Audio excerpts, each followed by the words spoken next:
Padres, entonces si gustan, vamos a disponernos para continuar. Tenemos ya con nosotros a Padre Sergio, que nos acompaña desde León, y a quien habíamos pedido nos acompañara en este segundo momento con una iluminación, con un momento de reflexión que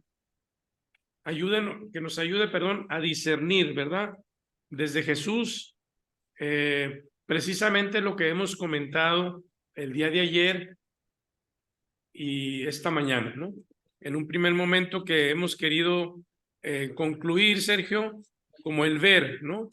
Ante la realidad de los pobres, que tantas veces nos supera, hemos comentado qué retos nos plantea para la formación nuestra como pradosianos el poder atender esta realidad compleja, pues cada vez que es como un grande abanico, ¿no? Desde diferentes aspectos, ¿no? Entonces a Sergio le pedimos que si nos podía acompañar en esta mañana, como está ahí en su horario, ¿verdad? Discernir desde Jesucristo nuestras realidades y esto que estamos reflexionando. Por eso, enseguida, de hecho, se les ha hecho llegar, el estudio del Evangelio, y entonces te escuchamos, Sergio, para que podamos compartirnos tu reflexión. Gracias.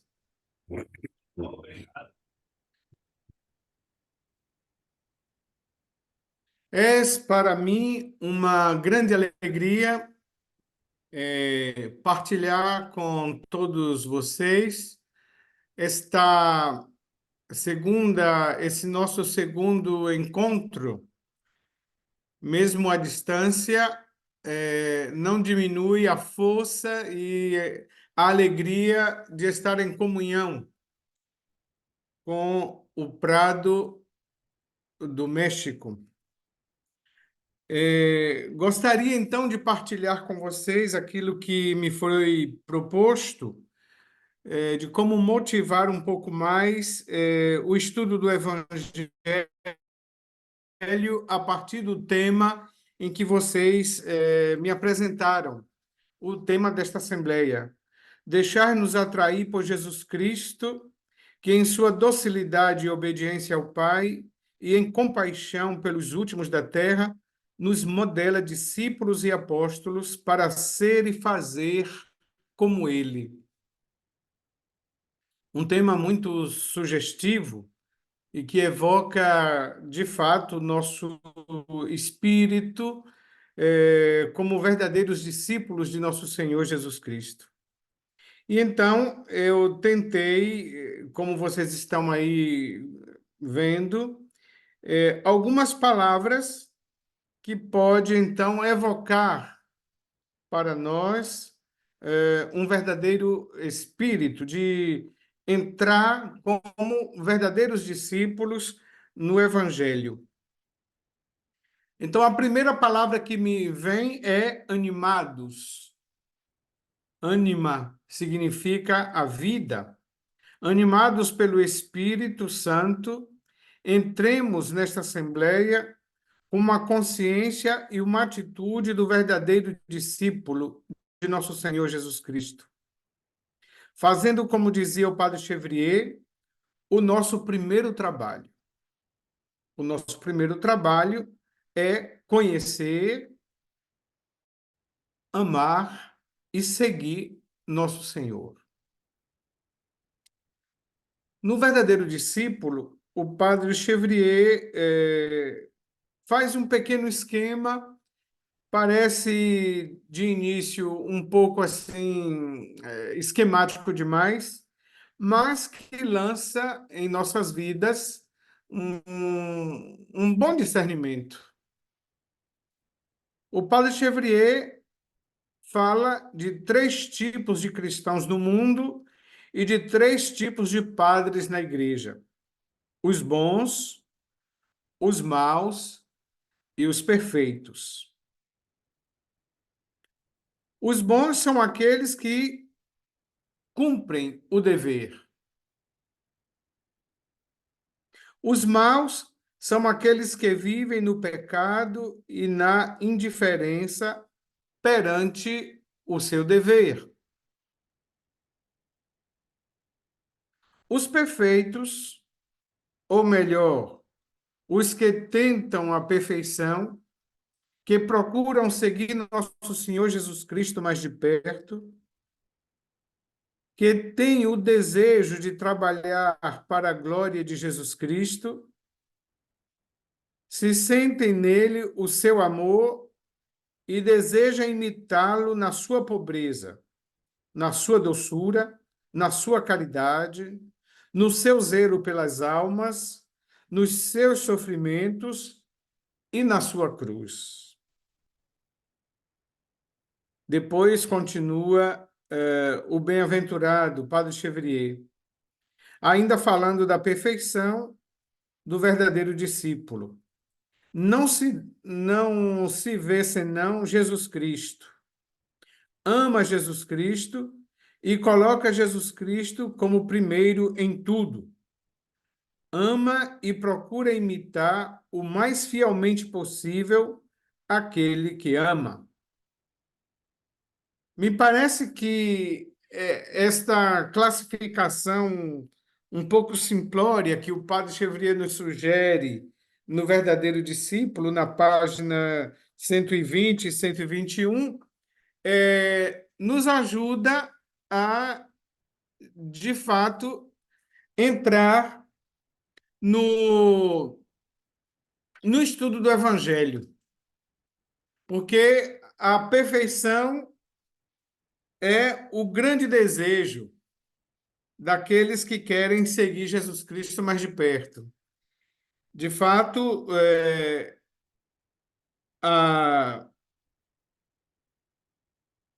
o Espírito nos anima e só o Espírito de Deus nos faz entrar no caminho da perfeição.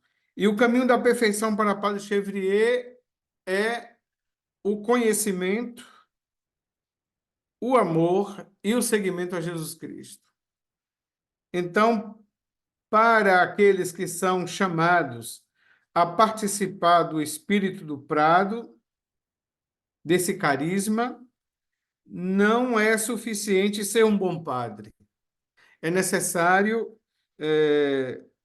tentar, lutar, trabalhar para que se aproxime o mais possível da pessoa de Jesus Cristo. E o Padre Chevrier nos dá bem claro quais são essas notas pelas quais nós devemos nos aproximar de Jesus Cristo. É a sua pobreza, a sua doçura, sua caridade, seu zelo pelas almas, seu sofrimento e sua cruz.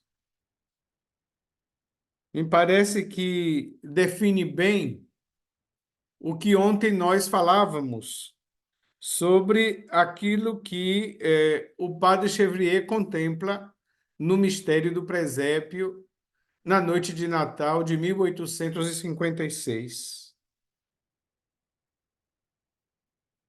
Continua o bem-aventurado, então, falando sobre esta perfeição, essa tentativa permanente do verdadeiro discípulo de aproximar-se de Jesus Cristo.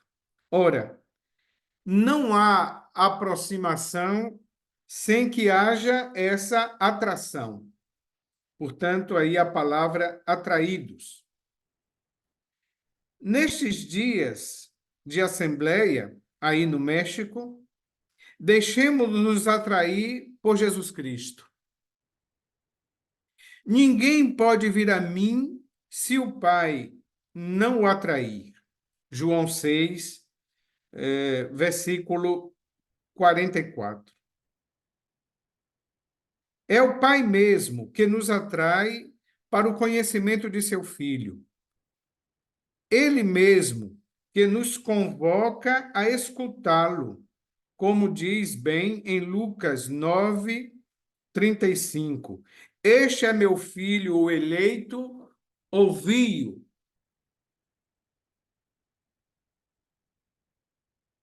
Ouvindo como discípulo as palavras do Mestre, vamos aprender dele sua docilidade e sua obediência ao Pai, e sua compaixão. Compaixão por todos os homens e por todas as mulheres que vêm a este mundo, de modo particular, os últimos da terra. Eu fiquei pensando, durante todo o tempo em que eu estava no aeroporto em Frankfurt, todas as dificuldades para entrar no México, no fundo, é um movimento da pobreza que deseja chegar aos Estados Unidos e o México é uma porta. Eu acho que vocês vivem essa realidade aí dia após dia. E, como já falei, quem me atendeu no aeroporto era uma brasileira. E ela me dizia com muita clareza, né, as dificuldades para se entrar no México. O único país da América Latina com mais dificuldade para se entrar é o México, justamente por causa desta migração em massa da América Latina e de outras partes do mundo, onde o México pode ser aí uma grande porta. Isso nos fala dessa realidade, né? A quem nós somos enviados. Aquelas pessoas que estão aí procurando meios de vida nas situações mais difíceis que o mundo passa atualmente.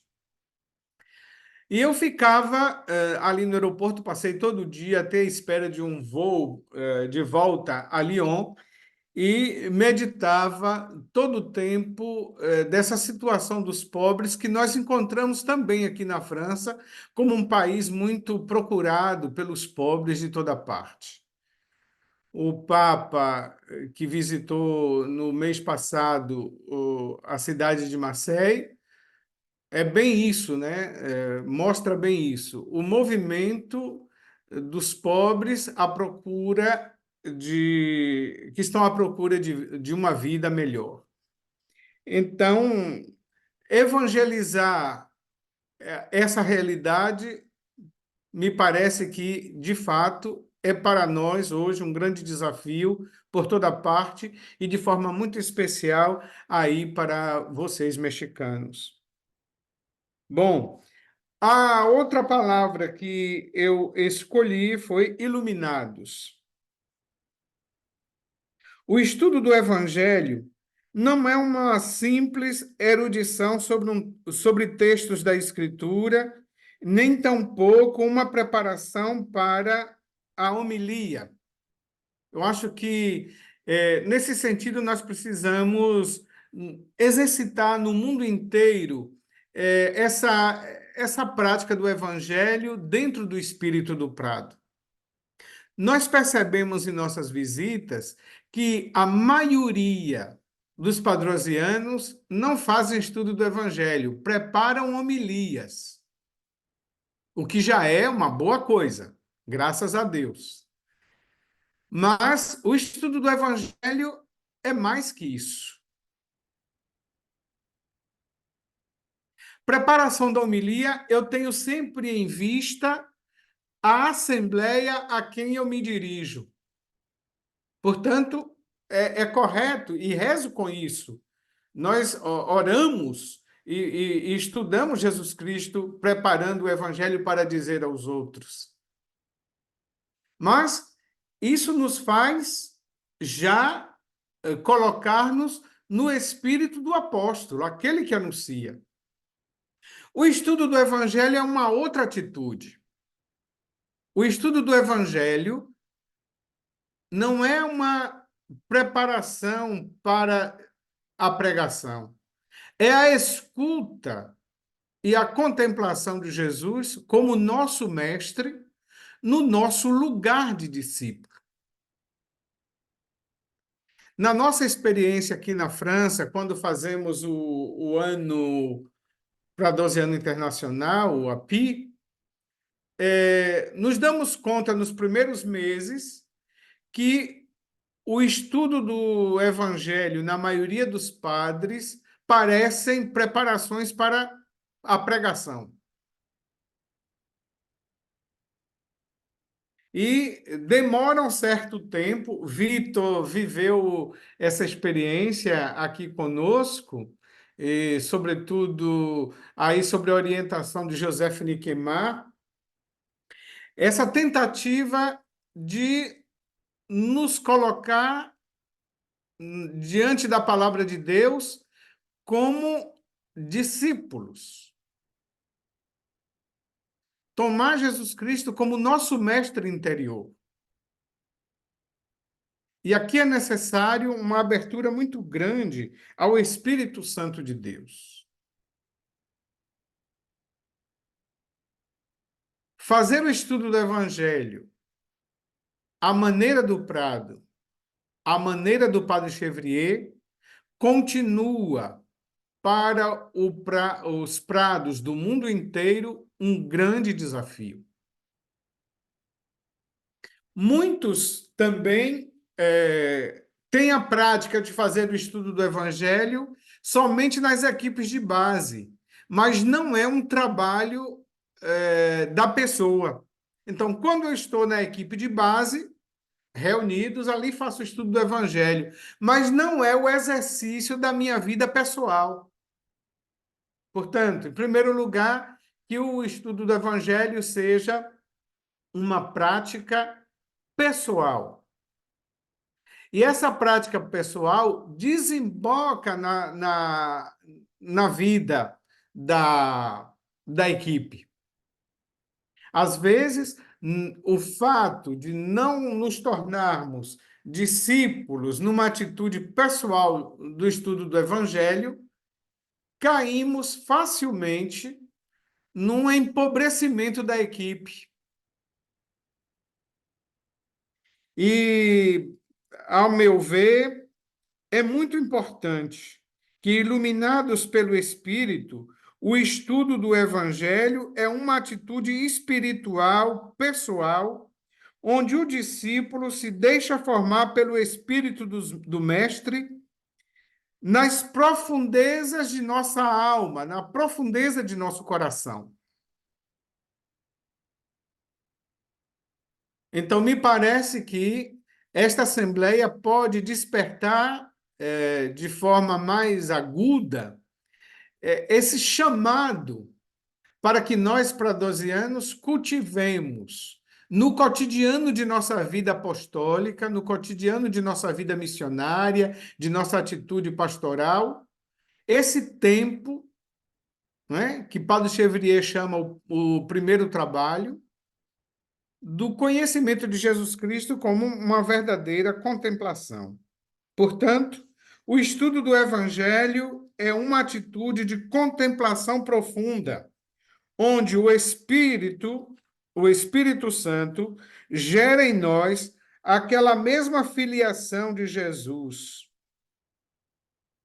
Por sua vez, tendo os mesmos sentimentos do Mestre, somos chamados a seguir a sua condição de servo, humilhado e obediente, até a morte e morte de cruz, como nos fala São Paulo em Efésios, no capítulo 2, versículo 5. Aprender com docilidade para nos tornar pura caridade, como um bom pão para a vida do mundo. Então, nas nossas visitas, detectamos que por toda parte há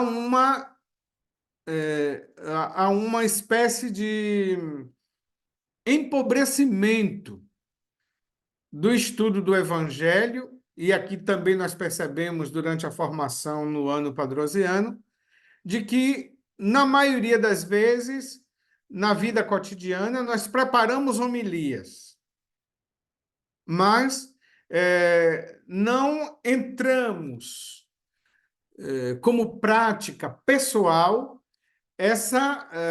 esse cultivo do estudo do Evangelho como a prática mais profunda de nossa vida espiritual e que está no coração do carisma do Prado. Sem o estudo do Evangelho, nós nos empobrecemos carismaticamente.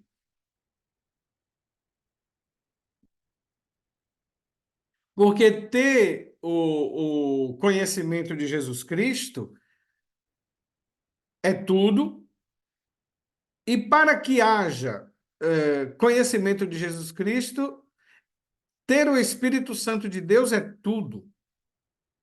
Portanto, é uma atitude muito especial de quem se coloca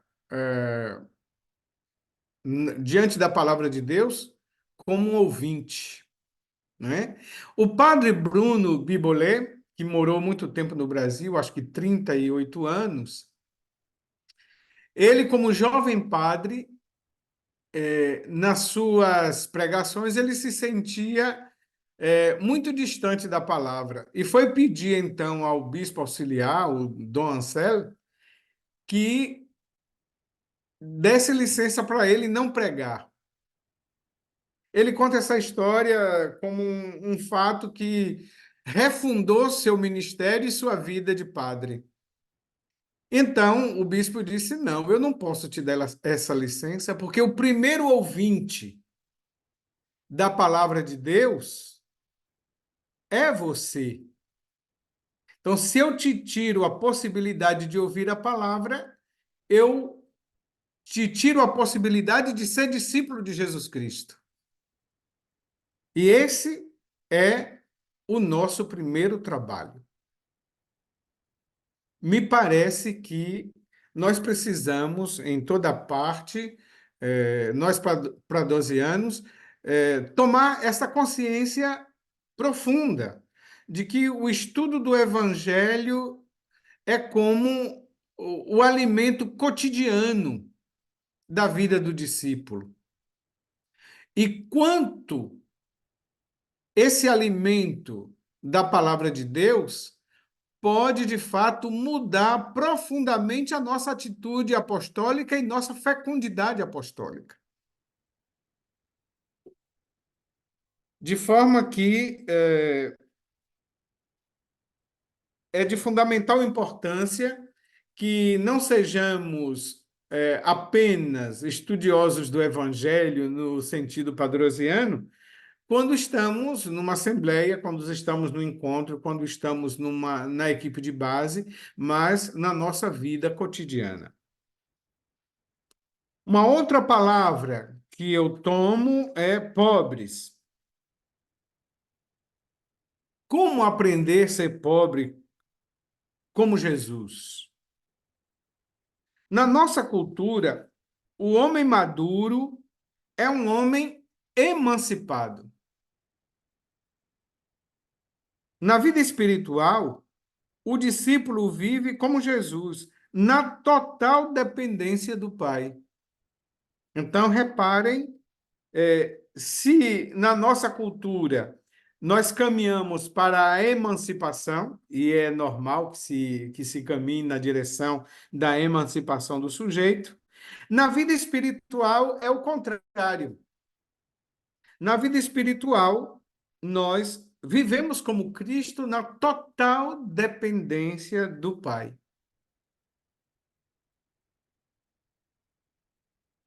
Quando tiverdes elevado o Filho do Homem, então sabereis que eu sou, e que nada faço por mim mesmo, mas falo como me ensinou o Pai. E quem me enviou está comigo, não me deixou sozinho, porque faço sempre o que lhe agrada. É curioso observar, logo que Jesus proclama sua total dependência do Pai, o evangelista João observa: tendo ele assim falado, muitos creram nele. João 8, de 27 a 30. E aí eu concluo dizendo: a pobreza e a dependência de Jesus na relação com o Pai é uma grande fonte de fecundidade apostólica. Ora, como nós aprendemos com Jesus essa dependência? Nos evangelhos, nós observamos o quanto Jesus vai à montanha, vai ao deserto para escutar o Pai. Assim também, o estudo do evangelho nos faz entrar verdadeiramente na pobreza de Cristo. Portanto, deixa de ser a pobreza uma atitude ética ou moral do padre para se tornar uma experiência verdadeiramente mística. E esta mística não está a serviço de sua santidade pessoal, mas a serviço da fecundidade apostólica da sua atividade pastoral, da sua atividade missionária. Compassivos. Sem a compaixão, não há caridade. Jesus, ao ver a multidão, teve compaixão dela, porque estava cansada e abatida como ovelhas sem pastor, como nos diz Mateus 9, 36. Em Marcos, mostra a compaixão de Jesus em ato.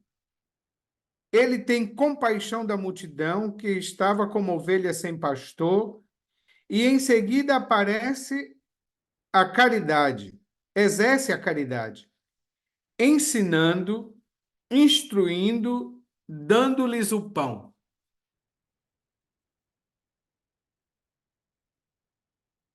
Há neste contexto uma referência clara à Eucaristia, o sacramento da caridade por excelência. E nós somos aqueles que presidem este sacramento da caridade. Por isso, a compaixão está no coração de nossa atitude de discípulos que desenvolve na caridade do apóstolo. O amor de Jesus, experimentado pelo discípulo, faz com que o discípulo se apegue ao mestre. Esta relação se transforma em amor pelos outros. É interessante o dinamismo desse amor do Cristo, né? Cristo não quer nos possuir para ele, nem possuímos o Cristo para nós, senão para partilhar, para anunciar, para dar aos outros. Todo amor termina em vocação.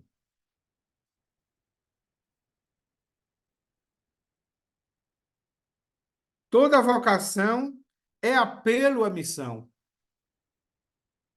O amor de Cristo no discípulo se torna verdadeiramente fecundidade apostólica.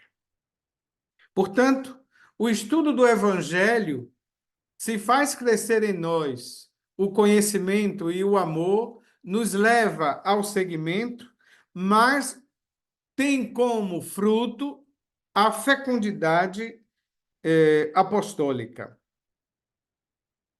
Se o discípulo vive da contemplação do amor do seu mestre, aprende a ser com ele. O apóstolo, por sua vez, aprende a fazer com ele. Então, é muito bonito aprender a ser e aprender a fazer como mestre, como bem sugere o tema dessa vossa assembleia. O enviado não faz nada em seu nome, mas no nome daquele que o enviou. É isso que nós aprendemos de Jesus. Jesus não faz nada que não seja a vontade do Pai. E como nós corremos o risco de, às vezes, como enviados de Jesus, fazer tudo o contrário que Jesus fez. A oração, a contemplação e o conhecimento de nosso Senhor Jesus Cristo é o meio pelo qual o Espírito Santo nos conduz no bom caminho para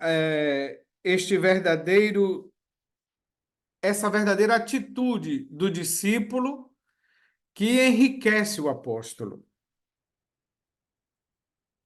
Eu gostaria de partilhar com vocês uma experiência pessoal que passei na minha vida. Chegou um tempo em que eu tinha muita atividade, tinha uma paróquia, estava na coordenação de pastoral diocesana, estava diretor espiritual no seminário, era um monte de atividade sem fim, e comecei a me sentir assim um pouco vazio diante de tanta preocupação, diante de tanta atividade. Então, procurei uma direção espiritual e encontrei uma monja beneditina para me acompanhar. No primeiro encontro, ela me fez cair no real, na realidade, porque ela disse: Olha, padre, o senhor está tão sendo apóstolo que o apóstolo está matando o discípulo. E não pode. O, o apóstolo pode matar o discípulo, mas quem alimenta o apóstolo é o discípulo. Aquelas palavras da monja me fez voltar para casa com uma outra atitude, com uma outra maneira de pensar, e me perguntei, mas que padrosiano sou eu? E, de fato, na minha consciência, o que faltava era isso, né? Essa atitude do discípulo, de dar tempo, fazer o meu primeiro trabalho, estudar nosso Senhor Jesus Cristo, contemplá-lo nas Escrituras, escutar Jesus antes de falar para os outros. Não é? Então, me parece que essa atitude nos ajuda de forma profunda entrar no que significa a fecundidade apostólica, porque a fecundidade apostólica não está no número das coisas que fazemos ou na intensidade das coisas com que fazemos, mas da forma de como nós tomamos Jesus Cristo como fundamento de nossas vidas. Me parece que, diante de qualquer desafio pastoral, de qualquer desafio missionário, é fundamental nos aproximar de Cristo. E depois, muitas respostas que nós não encontramos ou sentimos dificuldades na vida pastoral é fruto da luz de Cristo que não nos ilumina interiormente. Me parece que toda a criatividade pastoral do Padre Chevrier nascia de sua atitude de discípulo, tanto indo a Sanfon para colocar azeite na lâmpada, como ele dizia, como aqui no 13, no seu quarto, junto da janela, a sua atividade do estudo do Evangelho, quase que, ou mais, de 25.000 páginas escritas nos nossos arquivos, é fruto dessa atitude, né, do Padre Chevrier. Se o discípulo vive da contemplação do amor do Mestre, ele então aprende com ele a ser como ele e a fazer como ele. E aqui está a nossa fecundidade apostólica. Aí, já no final, chegando ao final, nós somos chamados a um discernimento que, na verdade, é um grande serviço àqueles que estão procurando viver como Jesus e ir ao encontro dos pobres. Gostaria de fazer, então, à Assembleia deste prado tão querido do México 3 questões. Primeiro, a primeira questão é se vocês desejam que o prado do México, ou o prado no México, se torne um prado canonicamente erigido. Me parece que esta pergunta é decisiva na direção de muitas exigências do amadurecimento do carisma em cada um de vocês e no todo, como também numa atitude espiritual profunda de quem reconhece que o carisma do prado porta um grande bem para a igreja. Um grande bem para a igreja particular, nossas dioceses, como também para a igreja no mundo. A segunda questão é: o que é preciso ser assegurado para que aconteça esta ereção canônica, né? Então, é uma hora decisiva para o Prado do México, como já vem feita a proposta já há muito tempo, pelo que li na preparação para esta Assembleia. O processo de amadurecimento para um prado erigido já vem de muito tempo. Mas o que é preciso assegurar? Eu acho que é uma questão que faz com que façamos uma abertura imensa do crescimento pessoal, mas também do vosso crescimento como instituto, como organização. E a minha pergunta, a última, é: não está na hora de pensar uma coordenação, um coordenador liberado para a tão sublime missão de animar o carisma do Prado em terras mexicanas? O testemunho que posso dar do Prado no Brasil é que já há 30 anos o coordenador do Prado do Brasil sempre ficou liberado. No início não foi fácil. Havia muitas dificuldades. E como sempre, há dificuldades por toda parte. Mas me parece que essa pergunta ela é muito prática, simples, que vai dar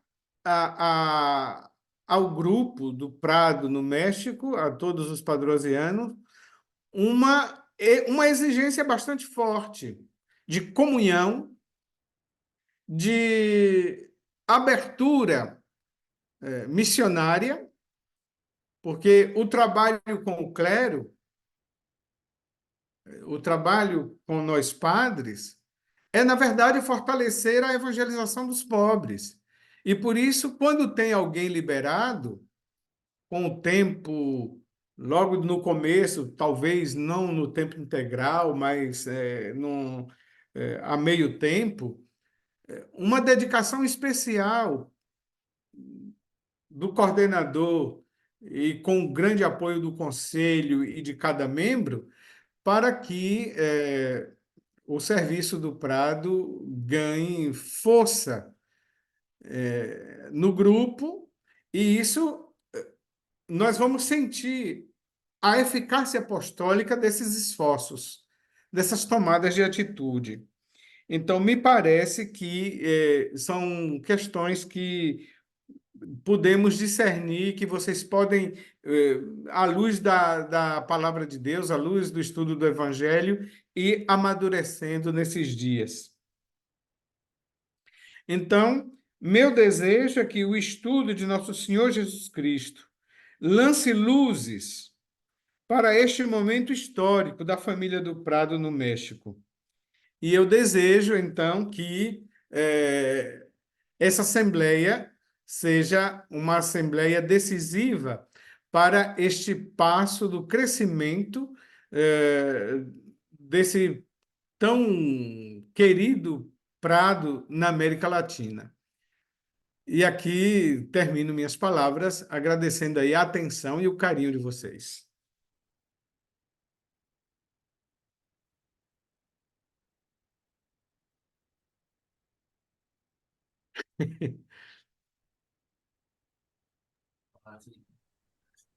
Obrigado. De nada. Sergio, habíamos previsto nosotros, me parece, bueno, nos parece porque no es la primera vez que escuchamos estas preguntas, si podemos aprovechar este momento antes de la comida para, como hemos anotado aquí, ofrecer algunos ecos de nuestra parte ante el aporte de tu estudio de Evangelio. Y esta tarde, que de hecho queremos ya dar un paso hacia trazar prioridades para los próximos años, a lo mejor podremos plantearnos estas cuestiones que tú mismo nos has planteado antes de, en un proceso de discernimiento, ¿no? Sí. Entonces, aquí a la asamblea yo les pediría, ¿verdad? Si podemos darnos unos 10, 15 minutos para releer el texto que tú nos has compartido y reaccionar un poquito. Tengo la impresión que esta mañana con el estudio del Evangelio y el trabajo pues que de alguna manera hemos ido haciendo, pero de manera específica esta mañana, lo que tú nos has compartido pues hace mucha resonancia, ¿no? Especialmente asumir y centrar, ¿no?, nuestra mirada en Jesús. Tengan sus ojos fijos en Jesús, ¿verdad? Sí. Y a partir de ahí, buscar responder aún a los retos más desafiantes, aún a las exigencias pastorales que más nos inquietan o nos incomodan, ¿no? Entonces, si te parece, y si les parece, padres, nos damos un espacio de 10, 15 minutitos, releemos el texto y como hicimos ayer, quien guste participar, quien guste reaccionar, podremos aquí ante Sergio decir nuestra palabra. ¿Está bien? Ótimo. Muy bien. Ótimo. Entonces, guardamos un momento de silencio mientras, y en el momento oportuno te avisamos ya para que también tú puedas escuchar aquí a los hermanos. Ok. Muy bien.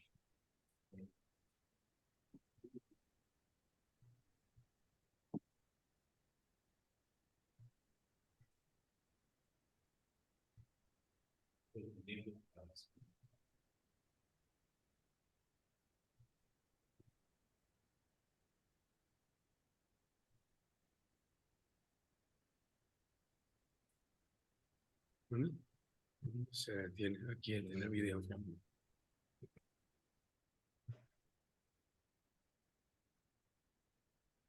En su vida. A veces puede ir en subida, a veces en bajada. Entonces me refiero a el punto de sacerdotes buenos, malos y perfectos. Entonces, estar en continuo, yo me invito a mí a estar en continuo discernimiento en qué grupo estoy. Si en los buenos, en los malos o en los que buscan perfección. ¿En cuál de esos grupos? El continuo discernimiento con la luz del Espíritu Santo, teniendo a Jesús como maestro, como guía hacia el amor del Padre. Es un punto. El otro punto es como también un continuo discernimiento ante Filipenses capítulo 3. Si Jesús es para mí lo más sublime, si he llegado a captar a Jesús, primero si me he dejado alcanzar por Él, me he dejado alcanzar por Jesús,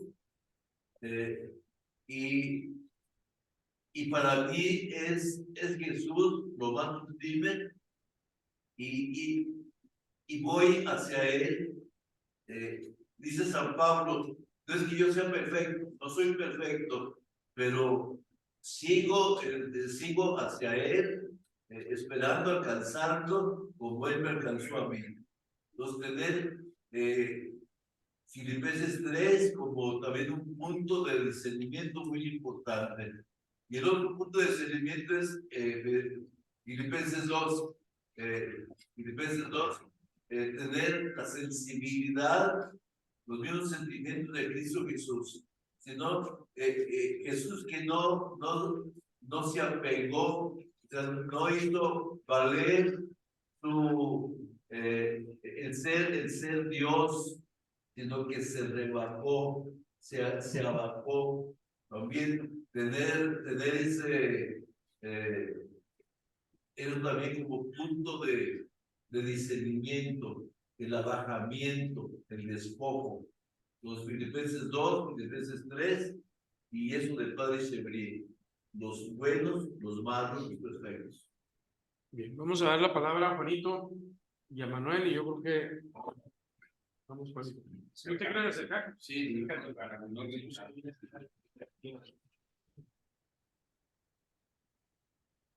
Sergio, comparto algo. Querido, Cuando hace un momento mencionabas a los pobres, hablabas de cómo en nuestra cultura hay una necesidad de emanciparse. Lo vivimos ya desde nuestras propias familias. Lo percibimos en los niños que a muy temprana edad, cada vez más a temprana edad, buscan la emancipación, ¿verdad? Eso es algo muy fuerte. Nuestra cultura marca mucho eso. Y yo creo que eso tiene consecuencias también en la fe, porque la emancipación encierra una dinámica de barrer con todo y con todos. En ese sentido, tumbar a Dios pareciera que nos deja más libres, nos hace ser nosotros mismos. Yo pienso que la emancipación no tiene límites, no tiene. Y yo creo que eso afecta de una manera que a veces ni sospechamos, afecta al ser del discípulo. Porque el discípulo, si lo miramos desde nuestra cultura, tiene miedo a la dependencia. Por eso es más fácil ser apóstol, porque yo al final de cuentas quedo emancipado.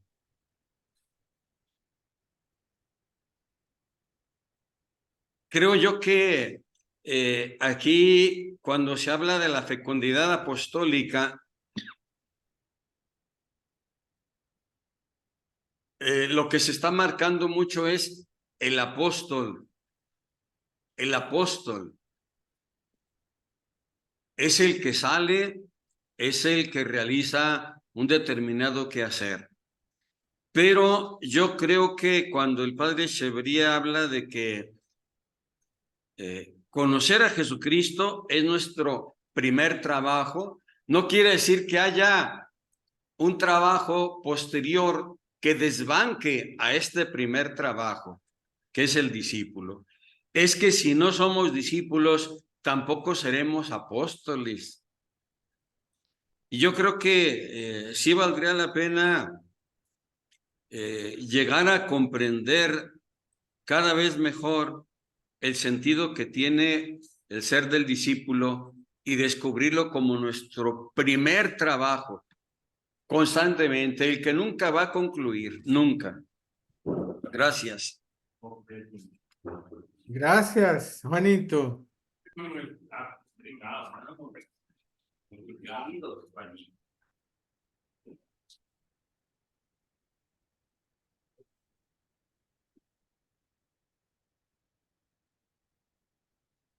Bueno, pues mi consideración más bien gira alrededor de algo que mencionabas, de la dificultad de ser fieles al estudio del Evangelio.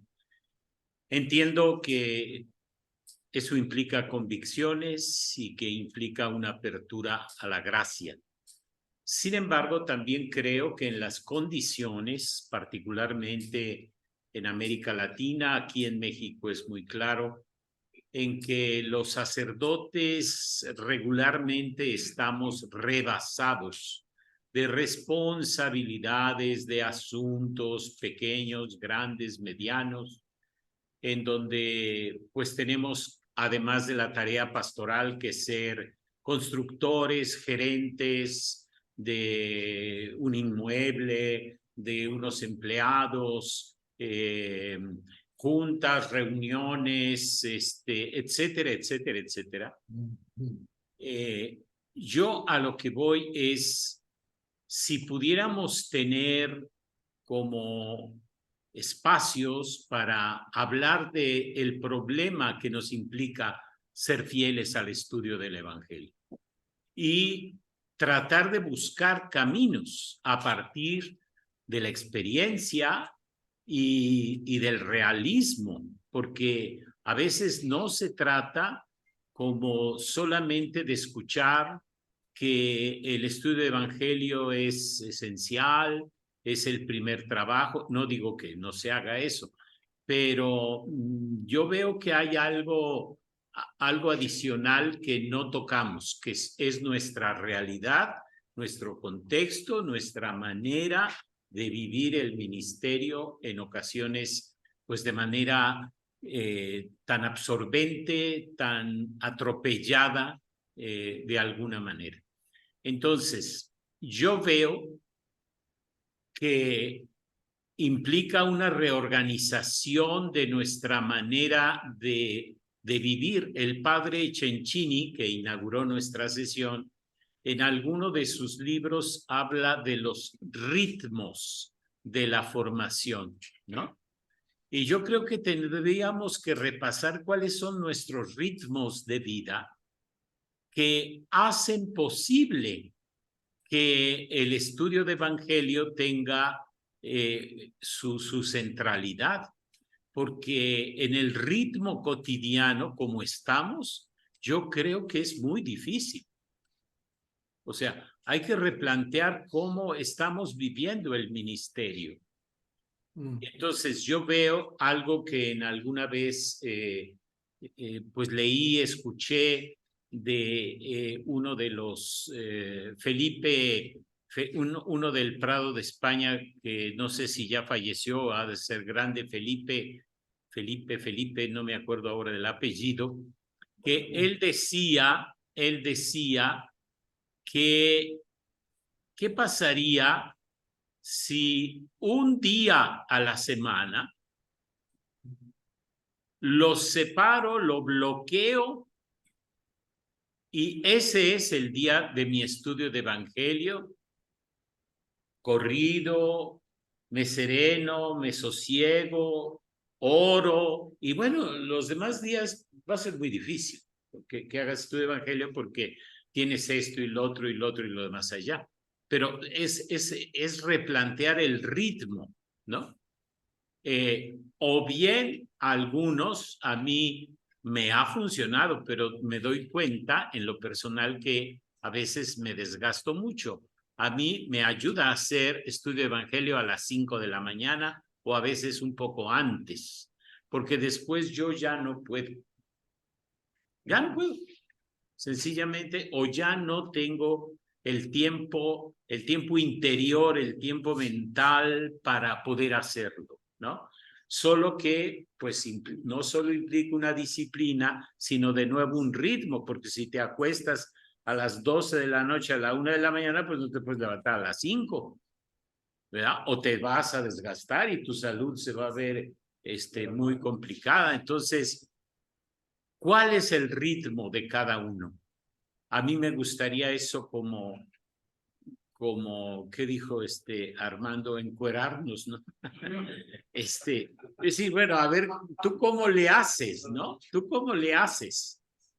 Porque, pues así hablar de que el estudio de evangelio es muy bonito, pues sí es cierto. Pero ¿cómo lo estás haciendo en la práctica? Ese es mi reflexión. Padres, vamos a hacer un receso en 5 minutitos. ¿Hay alguno de ustedes que quisiera decir una palabra? No es muy tiempo. No.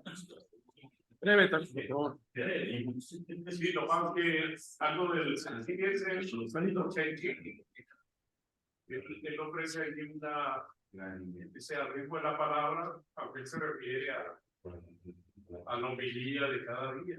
Entonces, cada día reflexionamos la palabra, ese Sergio, el tono a los mismos, pero también cómo hacerle para que, pues sí, para el evangelio.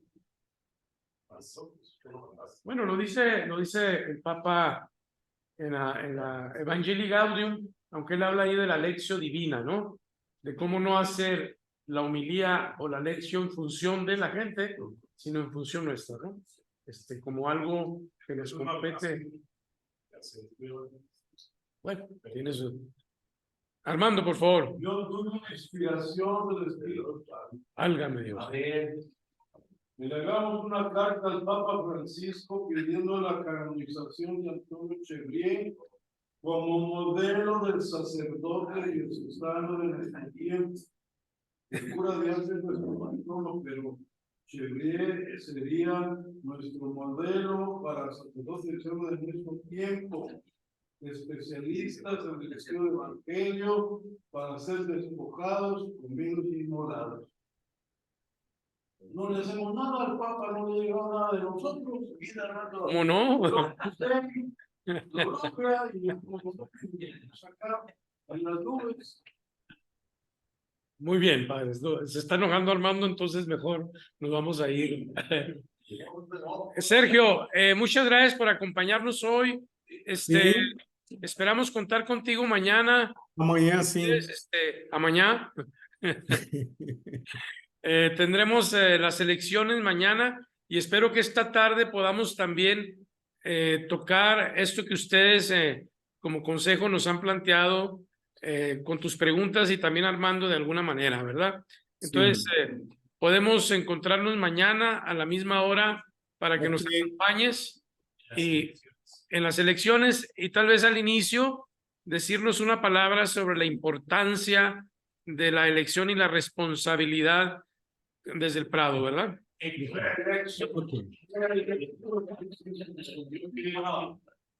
Yo creo que es que nos permite Escuchemos, padres. que nos repasase mañana, Sergio, desde las constituciones, son 2 o 3 números,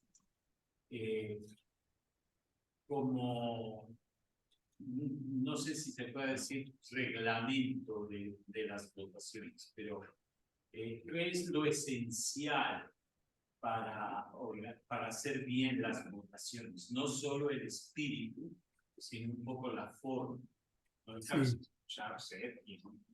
Bueno, es un poco, como ya lo anticipaba yo, si puedes decir una palabra, no solo sobre la importancia, sino el espíritu con el cual, ¿verdad?, podemos dar este paso y la forma, ¿verdad?, de la responsabilidad, ¿no?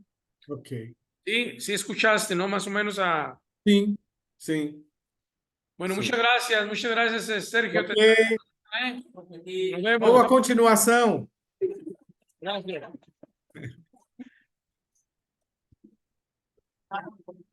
Tenemos receso hasta la 1 y a la 1 tenemos el momento de oración en la capilla.